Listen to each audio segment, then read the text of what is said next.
Hi guys, so a bit of a change from the last few weeks. We're going to be in the kitchen today and yeah, just doing a load of kitchen homesteading stuff. I'm really thrilled. So it is lunchtime and I've got all afternoon to play with my toys.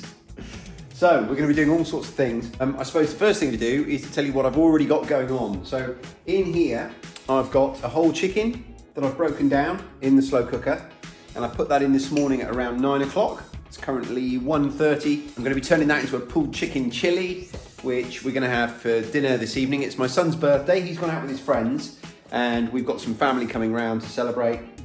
And we're doing pulled chicken chili, and I'm also doing this sort of North African spicy, sweet pork dish as well that doesn't have a name because I've made it up. But one of the tips I want to share with you is in here, I've got what I've labelled as a Moroccan spice blend, because it's a blend of spices that I use all the time, and it's really helpful for me to just have it like this. I can add it straight to what I'm cooking rather than having to mix the 10 or 12 different ingredients every time. So in here we've got things like cinnamon, cloves, garlic, black pepper, what else? All sorts. There's a lot going on in here. Ginger, loads and loads of North African flavours, and obviously cumin as well.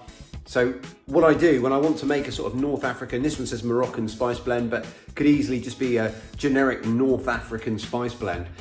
So I just add this to the pan when I would normally add my spices, which is right near the start of cooking. Fry up whatever I'm frying, maybe some onions, some meat, and then towards the end of the dish, I just add honey and chilies, because then it means I can just alter the sweetness and the spiciness depending on what I'm making and who I'm serving. But that's all I'm gonna add, this is all the flavouring I'm adding except for the honey and the chilies, and it's delicious. I've also cooked a ham. This is just a ham for use later in the week. So that's gonna go in the fridge shortly. And I've cooked 4 pork chops. So all of the meat so far that I've spoken about, the chicken, the ham and the pork chops, they've all come from our animals that we raised on the last property. If you've been following me for a little while, you'll know that I raised all of those myself, slaughtered and butchered them, did the whole process myself, cured the ham, all myself. So this is real, good homegrown stuff.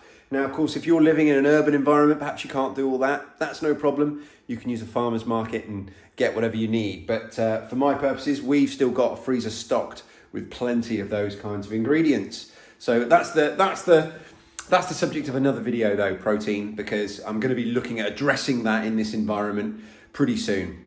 What else have I got to do? I've got loads of other stuff to do. We're going to do some kefirs today, milk and water kefir. But for now, I've just got to deal with the meat, get that in the fridge. Yeah, then we'll start playing around with some other things. So this ham is going in the fridge, and it's going to be sandwiches for a day or two, and then whatever's left in a couple of days will be turned into a pea and ham risotto. So these are the pork chops that I cooked earlier. So I'm just going to basically debone these now, take all the meat off them, and then put them back in the fridge. And this is what we're going to make that Moroccan spice dish with a bit later. And as soon as I've done that, the next thing we're going to do is we're going to start making a brand new sourdough starter to replace my last one, because it, for various reasons, it didn't survive the move. One of the big differences insofar as what happens in the kitchen and around meals now we've moved is dealing with food scraps, things like this. Now, we've still got our dogs and we've still got 7 chickens, but what we don't have is 100 chickens. So, when there's been a couple of occasions where we're thinking, goodness, there's a bit much here for chicken food.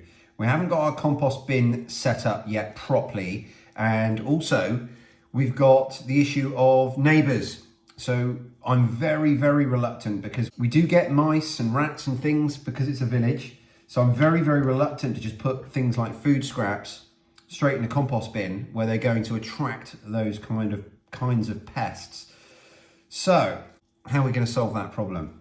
Well, if we remember from permaculture, we should try and make the problem the solution. So what we're going to do is we're actually going to build some worm towers in our vegetable gardens, and that is going to solve several different problems. It's going to basically create our own little wormeries, and it's going to mean that we're going to be able to compost much more kitchen waste. Now, of course, the the primary goal is to reduce your kitchen waste to as close to zero as possible.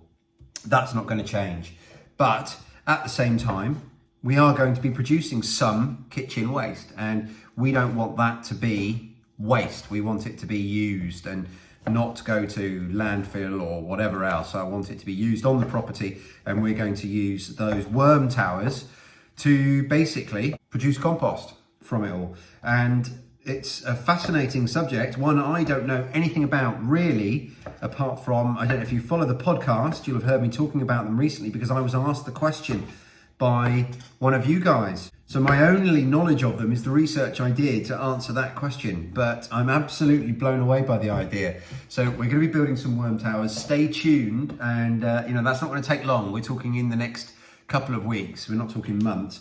So we're going to get some worm towers built, and when I do it, that's the time I'll go into a bit more detail with you guys. But for now, we're going to give these bones to the dogs. They'll be grateful of them. And this pork, we're just going to put in a bowl, put to one side, back in the fridge. And we're going to get that back out when we're ready to cook tea tonight. Then we'll go on to our starter. Right, so this is going to be my new home for my sourdough starter, that is. And in here we've got some bread flour. This is just the same flour that I'm going to use to make most of my bread with. So next thing we need is some scales, a drop of water. So we're going to put our scales on here now. I've done a whole video on how you can make your own sourdough starter, and I will link to that in the description. It's the easiest thing in the world to do, and these are the only ingredients you're ever going to need. So we're going to start now, and we're just going to put, it doesn't really matter what I use. I want to use a small amount, and we're going to throw half of it away eventually. So I'm going to start with the smallest amount I can to allow us to have less waste. So I'm going to have just 25 grams is what I'm going to start with. But I think when I did it last time, I think I used 50. Either way, you don't want very much. So we've got 25 grams of water in our jar there, and we're going to add 25 grams of flour. So it's exactly the same amount of both. There we go. So I've got 50 grams in total. Going to give them a good stir so they're all mixed together. And then that there is day one of our sourdough starter mixture.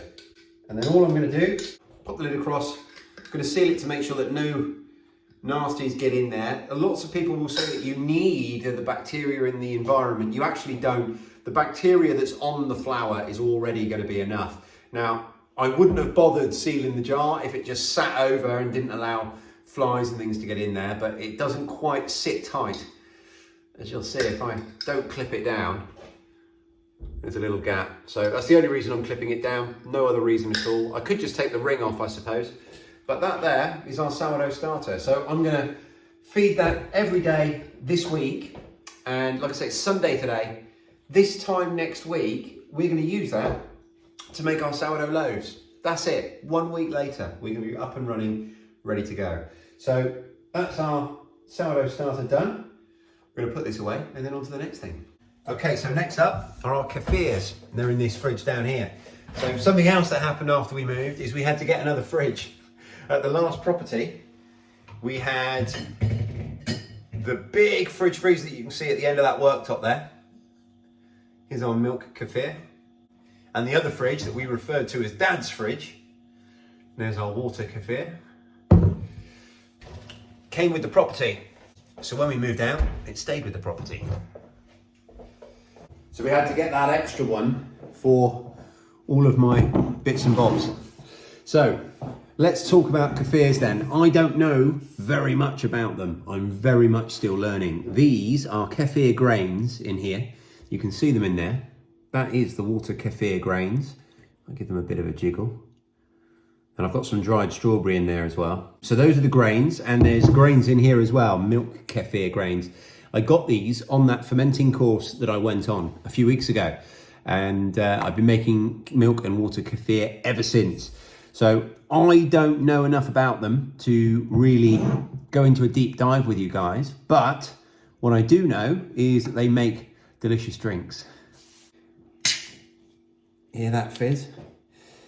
And when I started, I only had, goodness me, about a teaspoon of these guys. And as you can see, I've got several of those now. So that's what I've really been doing.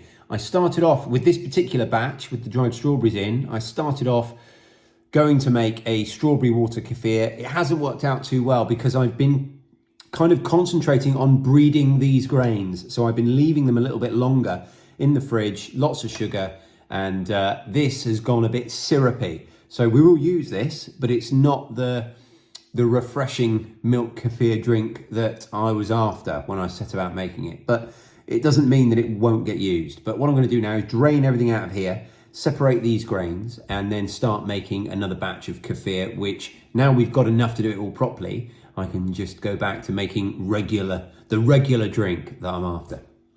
So I'm just going to run it through this colander. There's nothing in there so small that I need to use a sieve. We can just use this colander.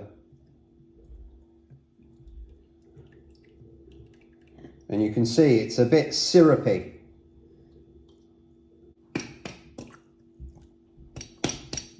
And I think that's just due to the length of time that I've left it. And what we've done is we've basically just created a massive amount of the kefir grains. And this is all, or will all, turn into kefir grains if I leave it long enough. So that's what's happening here. If you're familiar with water kefir, then please do get in touch and let me know if I'm doing anything right or wrong. But we're going to just hoik out these bits of strawberry, and these were just used as flavouring. So these went in, and they're still yummy. They were from this jar of strawberries that we dried from the garden last year. But we're going to separate those out now, and you'll see here what we're left with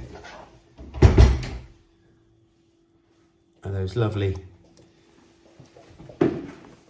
water kefir grains. So just like a kombucha SCOBY, this is a SCOBY too. It's a symbiotic colony of bacteria and yeast, and these guys will metabolize sugars and give off the carbon dioxide that we get that fizziness from in a kombucha. It works exactly the same way. It's just a different type of bacteria, different type of yeast, different combination of the two that form a different SCOBY. So it's a different thing, but doing the same work in the same way. So the recipe for water kefir is really, really simple. You basically want, for a litre, this is the recipe I was given on that course. For a litre, you want 3 tablespoons of grains and 3 tablespoons of sugar. And then you fill it up with water. I don't have quite that many grains yet. I have significantly more than I did to start with. But we're just going to match the quantities, whatever I put in of grains. So we're at basically 3 very large heaped teaspoons. I've got to almost pipe them through this funnel. And then we'll add the same amount of sugar, just regular kitchen granulated sugar, and then top that up with water. Pop the lid on the shelf, and forget about that for 2 days. And what you'll have is water kefir, this lovely sweet fizzy drink. Now you can flavour it. It takes flavourings really, really well, so you don't need to add very much, but dried anything. So it makes almost like a ginger ale type drink if you put some ginger in there. I don't have any fresh ginger, but that's what I did with my first batch. And with the second batch, as you saw, we just used strawberries, and it really does transfer that flavour. You don't need very much of them. So that's the water kefir done. Next up, we'll get on to our milk. Right, so in here, I've got my milk kefir, and if I tilt it like that, you'll see there's some solids at the bottom that have been separated out. Now that's almost like a cheese, and we had some of that on crackers when I was on this course, and it was blinking delicious. But what I haven't quite mastered yet is how I separate everything from here and retain my grains. So I'm going to have a go and see how we get on. So I'm using the colander once again, which I've obviously washed so I don't cross-contaminate anything. And let's just see how we get on with this. You can see that the first of the grains sort of fell out there. Oh, this is working okay. So hopefully the grains are in all the liquid, which it looks like. Oh no. No, so it's not solidified enough. So all that stuff that I was hoping would have solidified into like a curd, it hasn't quite. Maybe I needed to leave it a bit longer. So what you have here is a milk kefir, which you can drink as it is. Let's try a bit. So it's like a soured milk. It's not yogurt, but it's kind of yogurty. It's not as thick as a yogurt. It's difficult to describe it, but it's a really good probiotic drink. You can have it on oats. You can do something called overnight oats with it, which is get some oats and just put that on it, leave it overnight. And then you've got a really healthy fermented breakfast. It's just fermented milk. And you can use it as a culture for cheese making and all those kinds of things. Please remember though, when I'm telling you all these things, I'm not an expert in many of the things that I talk about. I'm just someone who's learning as I go and sharing my experience, whether I'm getting it right or wrong. So just bear that in mind. And what we're going to do now is put these grains back in our jar and then top them up with some more milk. And then what I'm hoping is that I'm going to get it over the next few weeks. I'm going to practice and get it so that I can make proper curds. And then what would happen is I'd hang it in a cheesecloth. I don't think there's any point in me hanging that in a cheesecloth because it's all just going to run straight through. It's about getting the right balance of time. So time at what temperature. So for the last few weeks, I've just been keeping them in the fridge really to make sure they're ticking over. But now that I can be a bit more hands-on, now we're done with the move and everything else, I can be a bit more active with them, and hopefully I'll have quite a steep learning curve over the next couple of weeks. And again, this will just live on our shelf at room temperature for the next day or two. And this milk kefir now will just go in the fridge, and it can be used on cereal, it can be used just to be drunk as it is. It's like a tart, refreshing version of milk. Like I say, a tiny bit like sour cream. And we'll just store that in the fridge like regular milk. Right, I'm gonna have a quick tidy up now, and then we're gonna make that Moroccan pork. Okay, so now we're gonna make our Moroccan pork. Now you can do this with lamb, you can do it with beef, you can do it with chicken, you can do it with vegetables like asparagus or mushrooms. Mushrooms aren't a vegetable, that bugs me. Mushrooms are their own kingdom. They're not a plant. Anyway, we're gonna make our Moroccan pork, and we're gonna do it using this spice blend that I've already made. And it is one of the simplest things in the world to do, both this spice blend and the whole dish. And it's one of those that, you know, it really works for a dinner party, if you're trying to impress friends, whatever, this will work. And because I can't remember, or I couldn't remember what went in here exactly, and I know I'm going to be asked, I went and checked my notes. So in here, I think I made it in a bigger pot originally, but in here there is, and you can pause this if you like, 4 teaspoons of ginger, 4 teaspoons of cardamom, 4 teaspoons of ground mace. These are all just crushed herbs, just ground herbs. 2 teaspoons of cinnamon, 2 teaspoons of crushed coriander seeds, 2 teaspoons of nutmeg, 2 teaspoons of black pepper, 2 teaspoons of allspice, 1 teaspoon of turmeric, 1 teaspoon of garlic powder, 1 teaspoon of cayenne pepper, and 1 teaspoon of crushed cloves. So that is what makes up this. And this is the secret ingredient that's going to make this meal sing. It's going to be beautiful, it's going to be impressive. People are going to say, wow, that's amazing. And it's going to make it really, really simple for us right now. And excuse the state of my fingernail, that's not dirt, it's where I hit it with a hammer. But the next thing I've got to do is just chop some carrots and some peppers. And so if you're doing this yourself, you can do this with pretty much any combination of the same kinds of vegetables that you'd cook with, you know, any kind of dish with a sauce. So, you know, you can use carrots, you can use mushrooms, you can use anything. I like to use, you're definitely going to want some onions, but other than that, you can fill your boobs. So I'm going to go with onions and peppers.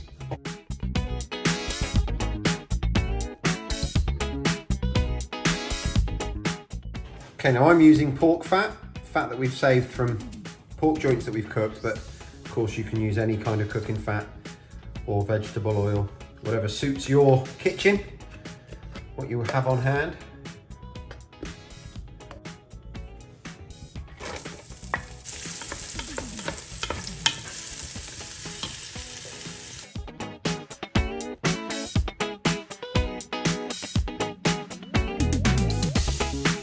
You got it.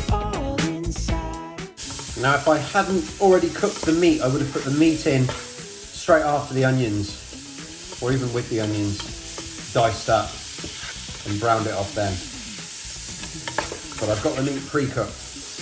And it's quite important once you've got your peppers in, that you have your pan up nice and high, because they're going to give off quite a bit of moisture, water into the dish, and you want that to boil off and evaporate rather than actually boil your ingredients and have them boiled instead of fried. And putting those spices in at the start means that everything takes on those flavours and you get real depth of flavour through the dish. Now I'm going to add a tin of tomatoes now. It's optional and it depends what you're serving it with, but I'll be serving this with rice, so I want it to have a little bit more moisture in. And then at this point I'm going to add my chilies and my sweetness. So for chilies I'm going to add jalapenos. Now like I said, I'm using honey, but you could just as easily use the caramelised whey that I've got in the fridge, or maple syrup, whatever you've got access to. And that's it, we're done. It's that simple. And I'm going to let that cool down now. We're not eating for another 4 hours. But just like, you know, with a lot of meals, things like chilies, they actually taste better reheated because all of those flavours have a chance to meld and run through them. So I'm going to let that cool down and then we'll reheat it at dinner time. And I am going to take a little break from the kitchen. I'm going to have a cup of coffee and I'm going to watch some football. And I'll catch up with you guys on the next video. So I hope you've enjoyed spending a little bit of time with me in the kitchen today. And as you can see, there's plenty to be doing that's homesteading that doesn't involve acres and acres of land. And I'm just scratching the surface of it. Later on this week, hopefully, if I get time, I'll take you guys for a walk and we'll start exploring some of what is out there that we can tap into beyond our boundaries, because there really is lots to explore. When we lived here before, I wasn't particularly engaged with it. So it's going to be a journey of discovery for me, even though I'm very, very familiar with where we live and this area. We lived here for 12 years. And even though I've been a forager all my life, I've never really engaged fully with this area. So it's going to be a real eye-opening experience for me. I'm really looking forward to it. Already I've found cherry trees and sweet chestnut trees that I didn't know existed within a short walk of this house. So that's all to come. Anyway, thanks for watching, guys. If you've enjoyed this video, please make sure that you press that like button, leave me a comment down below and subscribe to my channel if you're not already. I know that you're probably bored of YouTubers asking you to do all those things, but it really does make a difference to us and how we can get seen by new eyeballs here on YouTube. Also, if you're interested, please consider becoming a patron of what I'm doing, particularly if you follow here and the podcast. You're probably already familiar with our Patreon, but it's patreon.com/selfsufficienthub. All the links are down below. Thanks for watching, everyone, and I'll speak to you really soon. Cheers.